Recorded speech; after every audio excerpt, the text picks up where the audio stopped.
So, I mean, the other one was this is kind of part of the conclusion of chapter 6. Because the two kind of went in together. So if your Bible has headings and stuff, then like mine does, um, they kind of lump that in with the end of chapter 6. So, um, but just the concluding of the wall that got built in 52 days, and then putting up the gates, and then assigning different people different jobs of what to do. So after all the headache that Nehemiah went through those 52 days, um, it was finally done. The gates were up. They set up patrols, and going to be opened up after sunrise and closed at dawn. So you definitely don't didn't want to miss the gate closing there, otherwise you'd be stuck outside all night. So it's just kind of showing us here that the job was done, but now that it's done, there was still more work to be done. So it wasn't just build the gates, okay, we're gone, or build the walls and the gates and we're gone. It was we build them and now let's maintain them. Let's put people in charge and do what needs to be done. So kind of like some of the stuff we do. We get a project, so to speak, and once it's officially done, it doesn't mean that it's done.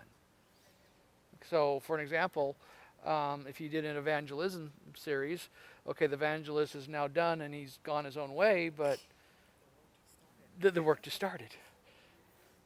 So we get that here as well. Yes, they got the walls rebuilt and the gates put up in 52 days, but then, okay, that just got the physical gates done, the physical wall up, but now they're still part of governing, in this case, Jerusalem, and manning the gates and keeping everything intact. Picking up verse 4, it starts with the list of those returned from exile. So Jerusalem was a large city, but not many people were living in it.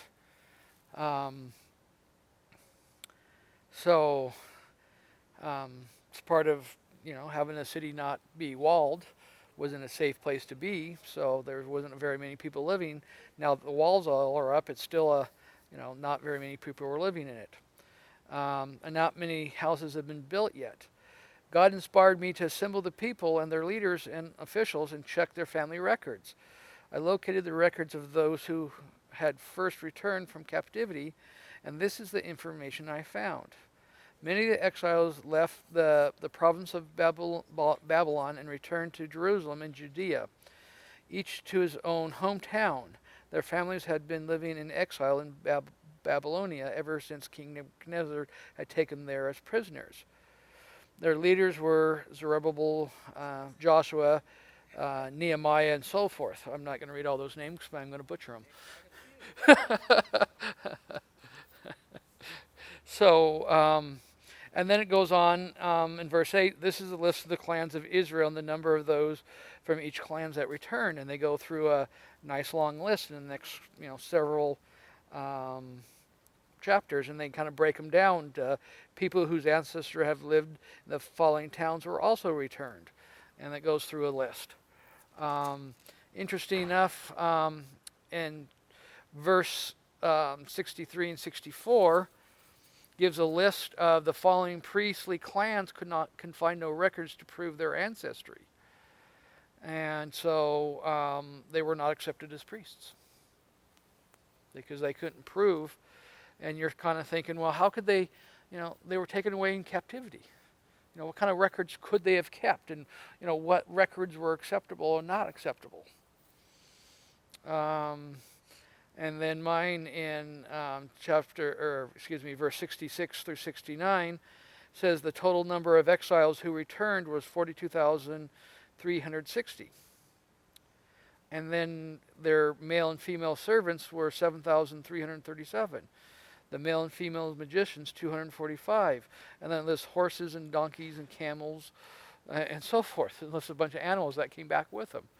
I just thought it was interesting that the exiles came back, but they had male and female servants. You're an exile and you have servants. How'd that work out? But of a whole nation, 42,000. At least my version says 42,360. That was verse 66. Yours says 40 what? Mine says 42,360. Yeah, three scores. I have the Yeah. King James. Oh yeah. 66. Yeah. So, on one hand, that's a lot of people. On the other hand, for a whole nation, that's not a very lot of people. Why do we have a list of all these people? Obviously, I didn't read lots of verses that were going by listing the clans and the people and so forth, and who came back and what have you. Why do we have the list of names? We have the whole book of Numbers, which is two different countings of generations and people and that kind of stuff. Why are we given this information?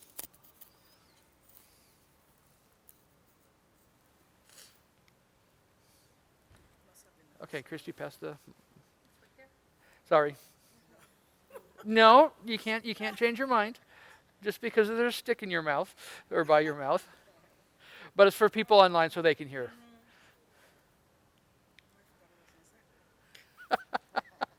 Okay, I'll repeat the question. Why are we giving a list of all these names? Because it says all of Scripture is given so we can learn. So what are we learning here? We're learning that it's important to have, I want to say history, or to know where you came from. And it's almost like they are but they were able to separate them according to, I don't want to use the word, I guess I could use the word tribes, or to see where your genealogy started, or, because I read this and I was like, wow. So God said He's no respecter of persons. It's off. So that's why you were so quiet. Now we'll talk. There you go. Thanks, Sean.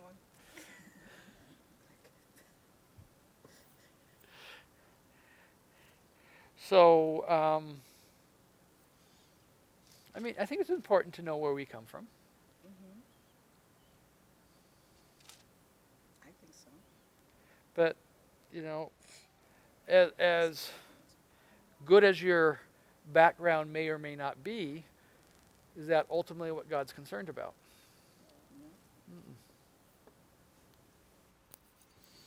This thing keeps popping off my ear.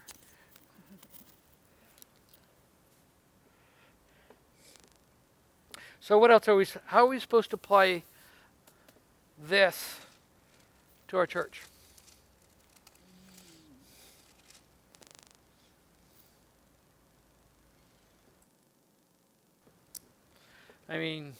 We can say New Life's been around for 5.5 years now. That's kind of fun.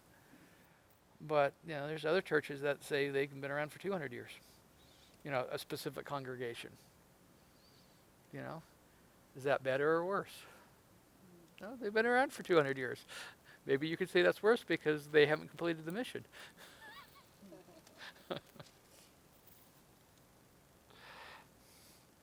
I think one of the neat things about this is it's telling us that God can use anybody. We've got all these different people and clans,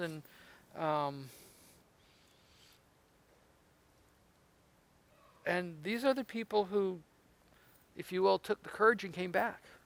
I mean, some of these, as it says, I mean, they had 42,360 people, and of those people, they had male and female servants of 7,337. That's a lot of people having servants that came back. So if you're in exile and you have a servant, that means you're not doing so bad. And so you're giving up something to go back to rebuild what? And under opposition. So a lot of these people, obviously some of them were kids or something like that, and so mom and dad were dragging in. They didn't have much of a choice. But, the parents are going back to a homeland and to a promise. And so a lot of these guys, people, men and women, had, trust and faith in God. Because, they were born in exile. They weren't the ones that were dragged off. Okay? And so they're giving up what they know to go back to an unknown. The unknown. So, where they happen to be some of the ones that were more well off or less well off or whatever, it was still like an adventure, a trust in God. Because, they were the chosen people. They were supposed to be special. And that's what they've been told, even though they were off in exile. And they might not have fully understood what their mission was, but they were supposed to be a light into the world. They were supposed to be the ones that were delivering the message of God to the other nations. Now, for the most part, they didn't understand that, and they very became, interfocused. I mean, especially we got later on where it got so bad to the point where if a shadow of a Gentile went across them, they felt they were unclean. If that's ultimately what you became, why would you be interested in other nations?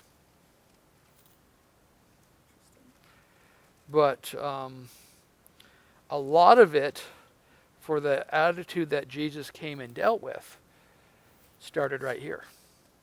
I mean, it had its foundations earlier, but it's really starting to see and starting to form right now. Because they knew enough about God, but not a ton. I mean, you go back in their history throughout a few times. I mean, we had Abraham and his sons, of course, and then they went off to Egypt and eventually became slaves and lost their language and culture and had to relearn it. Well, now, all those years later, they went into Babylonian captivity and had to come back and relearn a lot. Because as we pick up in chapter 8, it says, by the 7th month, the people of Israel were also in their towns. On the first day of that month, they all assembled in Jerusalem in the square just inside the water gate. They asked Ezra, the priest and scholar of the law, which the Lord had given Israel through Moses, to get the book of the law. So Ezra brought it to the place where the people had gathered, men, women, and children who were old enough to understand. They were in the square by the gate. He read the law to them from dawn until noon, and they all listened attentively. Ezra was standing on the wooden platform that had been built for the occasion. The following men stood on his right, and they lift some men, and then some on the left, and they lift those men. Verse 5, as Ezra stood there on the platform high above the people, they all kept their eyes fixed on him. As soon as he opened the book, they all stood up. Ezra said, "Praise the Lord, the great God." And all of the people raised their arms in the air and answered, "Amen, amen." They knelt in worship with their faces to the ground. Then they rose and stood in their places, and the following Levites explained the law to them. Joshua, Benai, and they list some people there. They gave an oral translation of God's law and explained it so the people could understand it. So it appears that this is one of the times where the people hear the law for the first time again. Well, this is we don't think about this now because we all have a Bible, but they didn't have Bibles back then. Yes, most people are illiterate, and so I mean that's one of the reasons why Revelation says, "Blessed is he who hears, and blessed is he who reads." So here is a big area or a big event, and we have different people going out and explaining what they just heard. Now, it could be there were some other people there that had different languages, perhaps. Doesn't explicitly say that, but they were definitely there to, okay, this is what you're hearing. No, this is what it means. Because sometimes we hear words and do we know what they mean? You know, once again, we speak Christianese. If you've been into the club long enough, you start hearing words like sanctification and justification, and expiation, and all those type of words. But do we know what they mean? And sometimes we think we know what they mean, but we have different interpretations of it. Well, even an easy one. What is the gospel? Yeah. What is the gospel? Oh, sometimes we can get clever and say, oh, that means good news. Well, what's good news?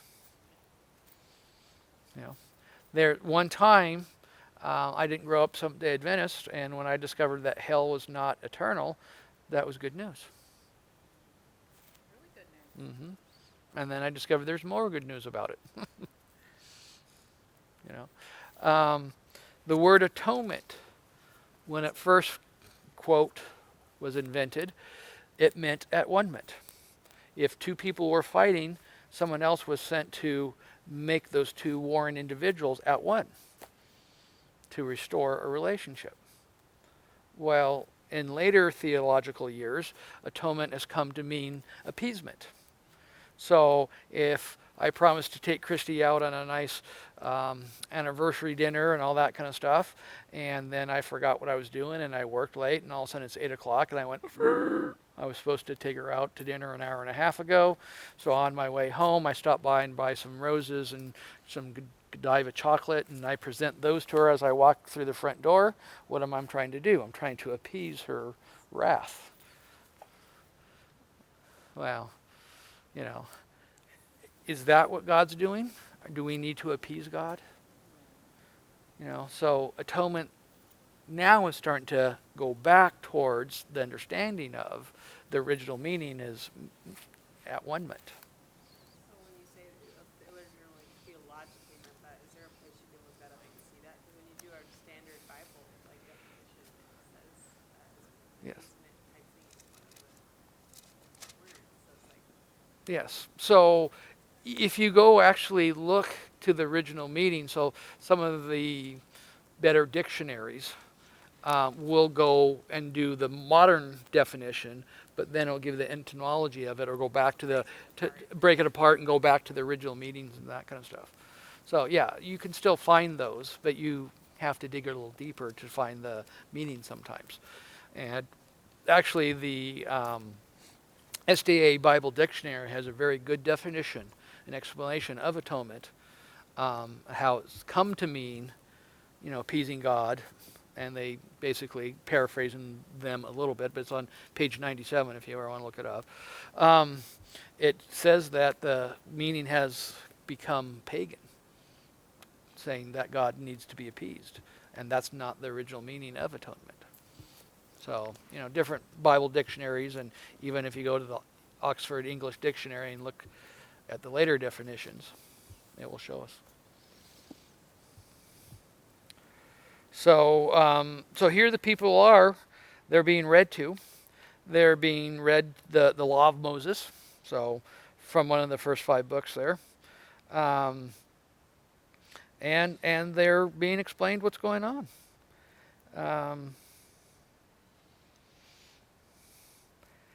Picking up at verse 9, it says, when the people heard what the law required, they were so moved they began to cry. So kind of right there, is the implication is they weren't understanding or never heard of it before. And we've seen this in the past. This is not the first time the Israelites heard the law, quote, for the first time again after they were supposed to know it for a while. The boy king, not Manasseh, the other one, Asa, I think it was, who then had the temple was in decline, and then he had money to have it restored, and this is Solomon's temple. And then they found the law and went through, and the people basically did the same thing, heard the law again for the first time. Interesting. I just looked up just for fun, atonement on my phone to see what the meaning was. Use the microphone. Oh. And if you go to the origin of atonement, it says from the phrase "at one in harmony" as translation of medieval Latin. So even not taking it theologically, that's not what the word. Yeah, it was a verb. Yeah. Yeah, I think when I looked it up, I have to look at the Blue Letter Bible and had the line. Sorry, Brenda. That I had looked up in the Blue Letter Bible, and maybe I'm wrong, but it, has several definitions, and one of them was that. And I'm like, well, if that's incorrect, it shouldn't be in there as, that's not the original meaning of the word. Because it says to make atonement, so then it would be to make harmony. Is that how you'd translate it, or Kind of. kind of? I mean, it's a little rough for us, Yeah. but yeah. Make at one. Hmm. Yeah, because that's what our understanding of words such as atonement really will color how we view God. If we think atonement is appeasement, then we need to do something to appease God. But if atonement is reconciliation, then we're approaching God and viewing God and how he views us much differently. I mean, especially if we view atonement as appeasement, then our God's angry with us for some reason. And then how close can we get to that God? Then we might be like the people of Moses' time. We see that man can talk to God and live. But we don't want to take that chance. Moses, you go talk to God. Listen to him and come back and tell us what he says, and everything that we do is live. Or we will do. Because we don't want to take the chance that at least God changes his mind and kills us. And of course, did they do that? No. But if we are afraid of God for some reason, then how are we going to approach him? Who's out of harmony? Exactly. We're the ones out of harmony because we are believing Satan's lies at that point. And we think that God's out to condemn us and punish us, perhaps kill us. I mean, it really does go back to the Garden of Eden. Adam and Eve eat the fruit when they weren't supposed to. And God comes down, and they're hiding out in the bushes. God knows where they're at. But he calls out to them in such a way that they feel safe enough to come out of their hiding spot. Because remember, they weren't hiding from a spanking. They were hiding from death and thought God was going to be the one who was going to deal out that death. And he says, Adam, what's going on? He goes, well, I was hiding. Why were you hiding? Because I was naked. Who told you you were naked? In other words, I don't condemn you. I wasn't the one who told you this. I didn't have to. And so at that point, God is beginning, by coming down, speaking softly and doing all of that, he was already trying to restore a relationship that was broken from Adam and Eve's side, not from his side. And God's been trying to do that ever since with us. And when we're afraid to approach him for some reason, it's because of our misconception of him. Mm-hmm. Think about it. We're looking at the cross. God has shown that we can spit in his face, reject him, abuse him, try to kill him, and he says, I forgive you. You don't understand what you're doing. That's why the thief on the cross could look at the guy in the middle and say, if he's the king of the universe, I can be safe with him. It is amazing what we allow Satan to creep in our minds. You're not worthy. You're this, you're that. God can never forgive you for that. Look, you keep doing it over and over again. What a moron. You know? God's not want anything to do with you. No. That's a lie of Satan. Like Gail said a few Sabbaths back, we have a relationship with God. He has forgiven us. We are healed. We are given the remedy. We're just dealing with some aftershocks, so to speak. Some of the residual damage that still needs to be healed. And God will slowly take those, or fast, depending on our conditions. I know some people who smoke just like a chimney. And they said, God, I don't want this anymore. Take it away from me. And it was taken away immediately. And I've known some people who just struggle with it before they finally get the victory. Same with alcohol, drugs, whatever. It doesn't matter what your, quote, bad habit is. God deals with this in different ways. Paul had something, some ailment that he wanted God to take away. It was annoying to him. We don't know what it was. There's been different theories that it could have been his bad sight, because in a couple of his letters, or one of his letters specifically, he says, look, I've signed this with my own hand, you can see. Implying that, he had problems with his eyesight, so he couldn't write very well. That's why he had most of the stuff, scribe wrote it out for him. But ultimately, Paul was not healed from whatever that thorn in his flesh was. Don't know what it was. Because God, he ultimately said, God is powerful enough. I need to rely on him. So he may or may not heal us of a certain condition in the here and now. But once again, if you cheat and read the end of the book, it says that everything is going to be fine. No more tears, no more suffering, no more pain, no more death. So whatever our ailment is, will ultimately be healed.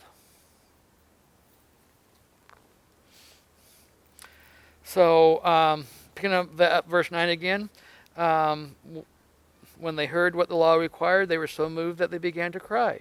So Nehemiah, who was the governor, Ezariah, the priest and scholar of the law, and the Levites who were explaining the law, told the people, this day is a holy day of the Lord your God, so you are not to mourn or cry. Now go home and have a feast. Share your food and wine with those who don't have enough. Today is holy to the Lord, so don't be sad. The joy of the Lord gives you the joy that the Lord gives you will make you strong. The Levites went around calming the people and telling them not to be sad on such a holy day. So all the people went home and ate and drank joyfully and shared what they had with others, because they had understood what had been read to them. So, why do you suppose they were sad for a short time?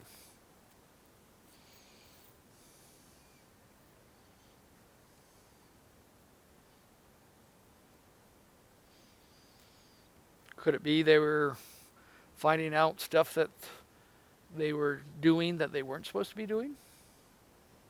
Perhaps. I mean, if they heard the law read to them, they could be humbled.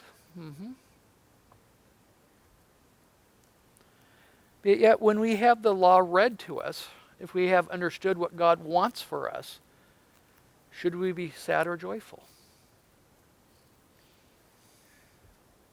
Depends on how we understand the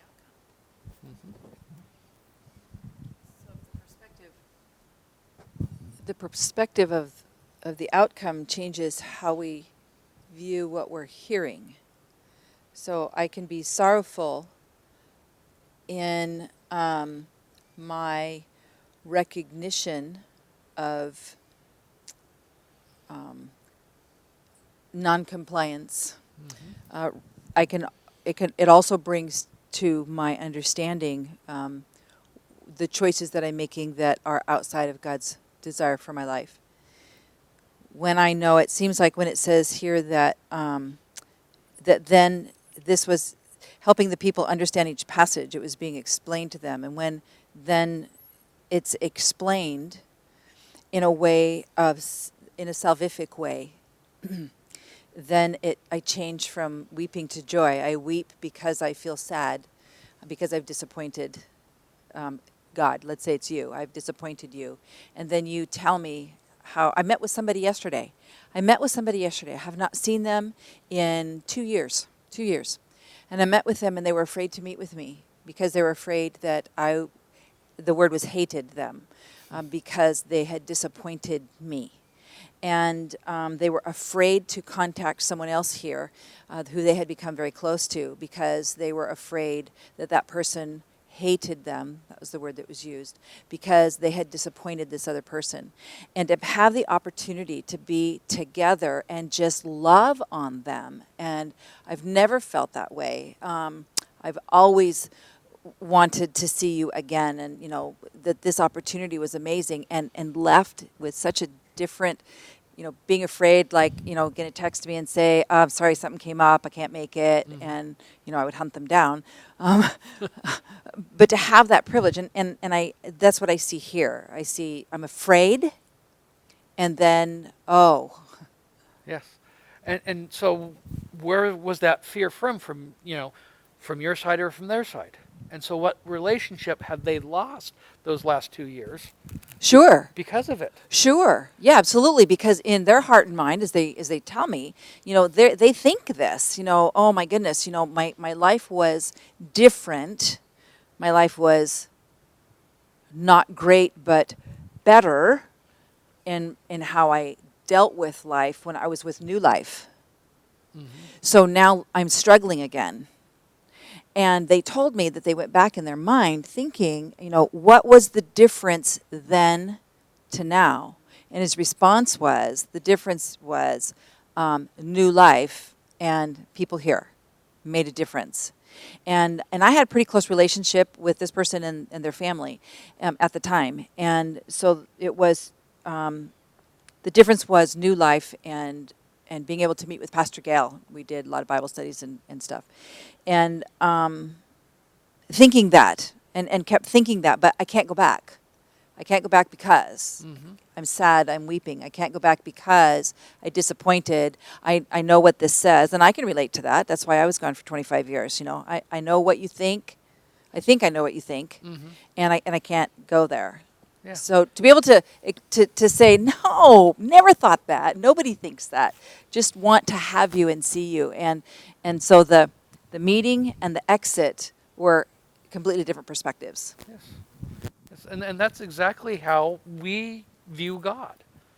It's from our perspective that God doesn't want to talk with us or deal with us, or we got to get cleaned up to a certain extent before we can even approach him again, or anything like that. All those are lies that we are believing from Satan's side. Yep. Absolutely. Yep. So you've had to. I've often used a similar type of an example where me and Brenda got in a fight. I usually pick on Marguerite, but she's not here this time. So me and Brenda got in a fight, and I say something, and I get up and I start going out the door, and she's going, "Wait, Greg, hang on, it's okay." And I just see her coming towards me. So I think, well, she's going to kick me or something. So I go faster. I jump in my car and I squeal away, but she's chasing after me. And I think it's for negative reasons. And so she calls me. And I, hang up, block, So now they start saying Gail out or somebody else out. Corey, Corey, come, go talk to Greg for me. And I say, if you're going to talk about Brenda, I don't want to hear it. It's because I'm thinking negatively about what I've done, and so therefore, she must hate me. Right. She can't stand me. She can't do whatever. Where she's forgiven me, and I have no clue. To her, it's not an issue. The issue is that I won't talk to her. I won't, try to resolve the issue with her. And so, in this case, it was 2 years, but in my example, I usually, 20 years later, I bump into her at the store, and it's just like, Brenda, no, I'm sorry. And then she goes, yeah, it's okay. And so for 20 years, what relationship did we miss? It's like that with God. Well, and that's what I did with my dad. We were estranged for just short of 20 years. And it was the same thing. We lost 20 years. You know, he lost grandchildren growing up. He lost marriage. You know, well, I had two in his absence, in my absence from him. Yeah. And he missed out on a lot because I was hard-headed and said no. So it harmed me as well. Oh, it's Because 3 years later, 3 years ago, when he died, I had only had 9 years from reconciling, reestablishing relationship until he died, and it wasn't long enough. yeah. I needed more than that. Mm-hmm. I had lost a dad for 20 years, and I needed him. Yeah. And so then, you know, you recognize how much you lose. Exactly. And it is extreme importance for us to understand that from God's side, he's standing at the door knocking. You know, he says, can I come in? Can I eat with you? Have friendship with you? I mean, that's what that means. To restore a relationship, have a family relationship. And we're the ones going, let's put that deadbolt on, you know. We've got to get over the understanding that God is after us in a negative way. Is God after us? Oh, yeah. But his desire is for us. His desire is good. He's got a plan for us. He knows what's good, you know, if we're willing to listen. And so now part of the sadness could be, you know, their perception of maybe what God was going to do, or maybe of the relationship that has been lost. So I think the bigger thing that is probably the issue in Christianity isn't so much God's after us because we believe that through the cross that he's no longer, like that's the thing that the big difference is that, oh, because Jesus died in our place, that like satisfied that thing that we needed to die for, you know, and that now he's not, you know, the price has been paid, right? And so you believe like there's this love and this grace, but that before that maybe that there wasn't. And then, but if you mess up, then it feels like, I mean, I've heard people say like, it's like you're crucifying him all Christ, over yeah. again, or, you know, there's this, and so that's, I mean, I know that version is still taught, like he's after you and he's angry at you still. I don't know that, but I'd say that that's less taught and more just the normal Christianity that came out of or coming out of, which is just the transactional. He died in your place because someone needed to die, and God's the only one that's worth enough to pay that price for all of humanity or whatever. And so just trying to get my head around that more, that that the guilt, I guess, comes from doing bad stuff enough that you get out of relationship again or something like that. Or, I don't know what my question is. I guess it's more like the idea of it being a transaction where his opinion of you changes because of what he did. And still seeing that a lot in, like, I was some song on the radio, and I'm like, this is that way. He's singing about that we were made. Well, I guess you could hear it both ways. He was like, the cross has made you flawless. And he was singing about the cross specifically changing who you were. And I knew that he was thinking about it in the old way, but I guess you could still think, okay, righteous, what is that? Being it right with, and that he reconciled through that avenue. Yeah. Well, saying that's some of the Christianese that we were talking about earlier, explaining what some of these things made. Because did Jesus pay the price on the cross? Absolutely, he paid it. But he paid it not in a legal way. You know, like an Olympic athlete, you know, what price did you pay to get that gold medal?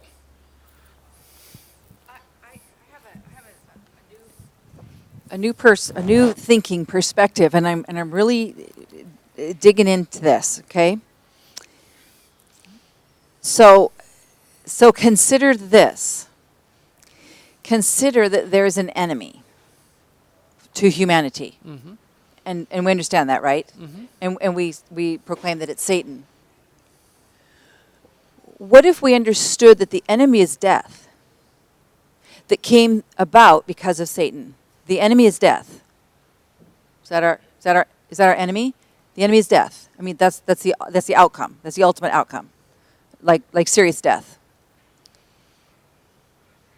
So what if at the cross, we read in 1 Corinthians 15, when it says, in a moment, in the twinkle of an eye, at the last trump, that there's this change that happens. And then it says, in verse 53 or 4, it says, "O death, where's your sting? O death, where is your victory?" So what if we considered, and I'm going to really dig into this, because I have to, because I have to.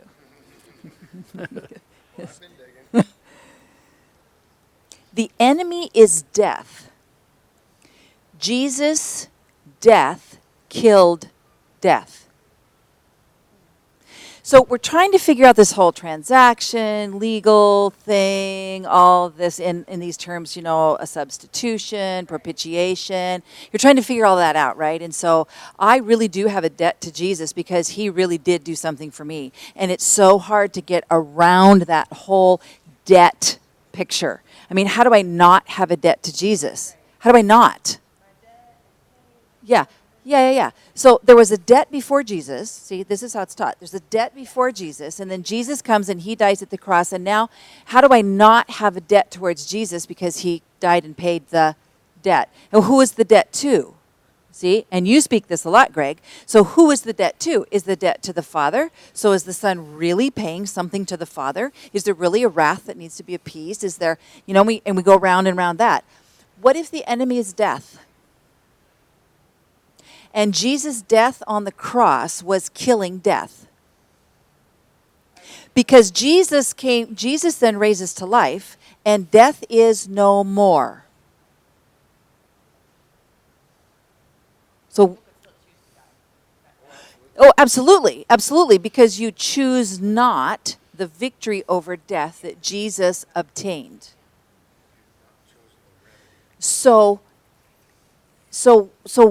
what, see, it begins to take this whole transaction debt thinking away. Mm-hmm. It takes the appeasing the Father, the transaction, the substitution, if even when we try to put that in remedy gospel language, there's still this debt thinking picture of some sort that you're speaking, trying to get around. So what if there was what if we dug into, the death of Jesus on the cross is seriously significant. Oh, absolutely. I mean, it's the crux of the matter. It was absolutely necessary. That's right. It's the crux of the matter. So it's absolutely necessary for. I guess this whole thing is, so I believe this new way, but then I feel like I have to go back into everything I've believed and rethink it. And sometimes I'll hit something I haven't addressed yet. And it's like either a word or a phrase or a Bible verse. And I have to go, wait a minute, that's the old, the way I approach that is still the old way. Right. And so I have to go back into that again. And it's just everywhere. And that's what's hard. Because I'll think, okay, I got it, great. And then I'll be like, wait, but why did Jesus have to die then? And I'll go, okay, I get that part of it. But then I'll read a verse and it'll throw me off. Mm-hmm. And I'll have to try to just. You'll have to filter through a new way of thinking. Yeah. Well, it can't be that easy if we're going to be studying this the rest of eternity. Right. Then if we could figure it out here, it would be easy. Right. We're not going to get it figured out. Right. And I think you just have to just keep on striving, keep on working on it. But enough that I understand the character of God from the correct perspective and don't get hung up on the old way. Yeah. God definitely gives us enough knowledge. Well, God in the Garden of Eden says, thank you. God in the Garden of Eden says, we should sit closer. I'll move. Says, you will surely die. The enemy is death. He wasn't making a proclamation. He was making a diagnosis. Yes. So then I know. So it causes me pause to need to. I was going to move, but you're very kind. Causes me pause to speak this more because of this whole debt. Debt produces guilt. And there's where we live. Debt produces guilt. And so though Jesus paid a debt for me that apparently I was owed for me, Jesus paid the debt. Now my debt is to him. And I can't get out of the debt guilt thinking. I ought to, because that's right. But if it's really a gift, you don't require. Right. So it was a gift, but yeah, really. Oh, I already said it. Yeah, because when you start and examining the legal model of payment, then you're going to have to say, okay, who is the debt paid to? And so if Jesus paid it, then who did he pay it to? If he paid it to God the Father, then therefore Jesus and the Father are not the same. And they're not together. And they're not together. They have different agendas and Well, they have different positions. exactly. And so God's saying yeah. owed me. Yeah, and so if you then say, well, it was paid to Satan, well, what does Satan want from us? He wants worship. Yep. So that wasn't paid to, because that's what Satan wants. What about the idea of Satan as the accuser, and so this is like one kind of the idea of the ransom idea of that there is those who are opposed to God, Satan, his demons, and anyone else who's on that side. When somebody does something wrong, when they sin or whatever, there's anger toward that person. They need to be punished. And then when Jesus forgives, the anger transfers from them to Jesus. You need to be punished, and that his will, like say, that person needs to die. No, he doesn't. And then, okay, well then you need to die. Okay, I'm willing to. I know in my heart it's not because of my need for death, but to prove that I am willing to but I don't know if that's the correct way to think about it. But the idea that dying because someone demands it, and just to prove that he'd be willing to go that far, even though in his heart it's not necessary. Who demands it? But who's exactly? God doesn't demand Satan. it. Satan demands the death? Satan, he can't have that power. Well, that's what my question hits, is that because that he doesn't have that power. What if the well, but God allows Satan to try out. He doesn't have power. God gives him certain allowances to do things on this planet because he's letting the world see his way and his plan to show for it for what it really is. So he doesn't have any power, but God does. But so it's Permission. It's a big lie. It's a big lie that somebody has to die. Yes, but that God would be willing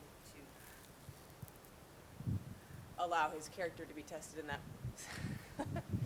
Well, in that way. And I'll give it to Corey. This is what I'm trying to get through, because that God would say, fine, even though it's not necessary, but I will still die,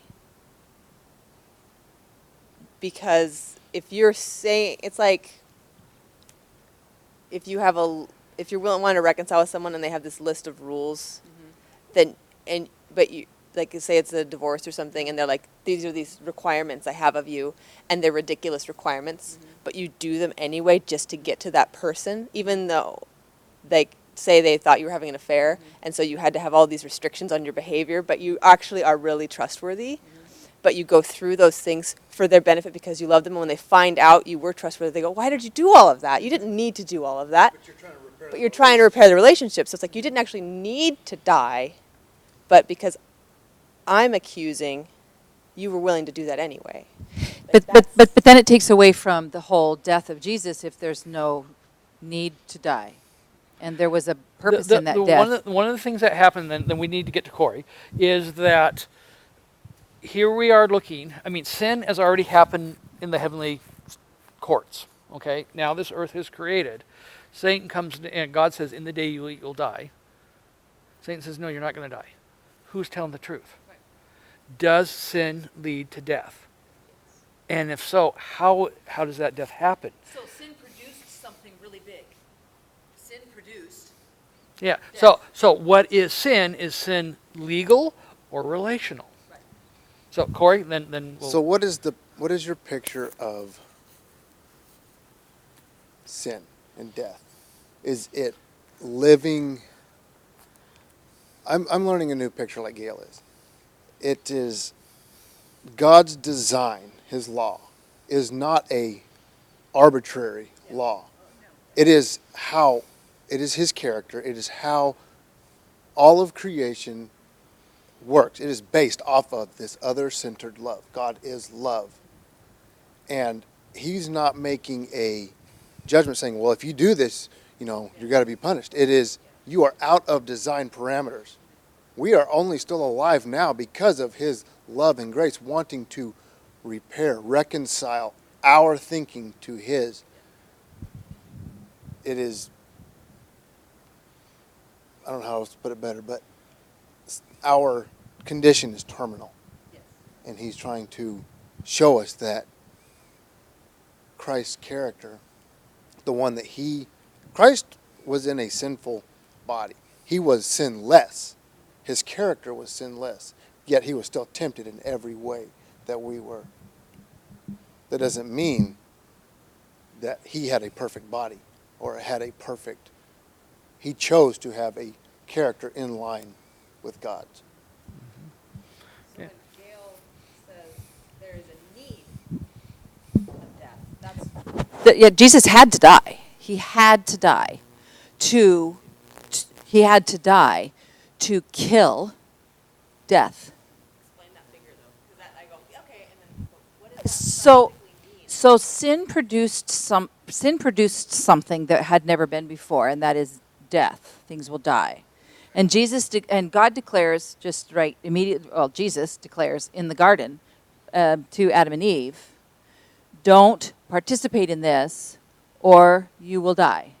And the participation in believing the lie, following the lie, doing things Satan's way. If you do it this way, it brings about death. So we read in James. No, it's not punishment. So we read in James that there are these 5 steps. There's temptation, because of desire, and then it's conceived, and then there's birth, and then there's death. Yeah. Okay, so ultimately there's death. Sin equals death, and so that death has to be destroyed, so that it is no more. That it just is no more. The only way to do that is Jesus to die to kill the death. Okay, but how does his dying kill that death? Practically, that's my brain stops. I can accept that sentence, but He lived the perfect life, the way God originally planned it, by submission. And then he willingly gave up his life to conquer death, to kill the infection of our selfishness that Adam created. It destroys the lies of Satan. It does. That's the whole point is, kill death. that's perfect. Yes. Because we can see that God is the truth-telling God, that his ways are the best ways. What destroys And he lies? went to the cross living the other-centered, giving life, no excuses. Right. That's the perfect way to because explain it. we can sit up there and go, Jesus, if you'd have called this guy a bugger or something like that, he probably deserved it. But no, he's sitting there going, I forgive you. And we're going, well, he says, Father, forgive them. He's asking the Father. No, remember that Jesus says, I cannot speak anything other than what God told me. He is revealing the heart of God. So God is forgiveness personified. God is doing all that. So we're looking at Jesus dying on the cross. We're looking at the Father dying on the cross and everything that he's done. And so this is destroying every single lie of Satan. We are seeing it just cleared up. So we know that God, because when God said in the day you'll die, he says, trust me. If you don't trust me, that's what's going to lead to death.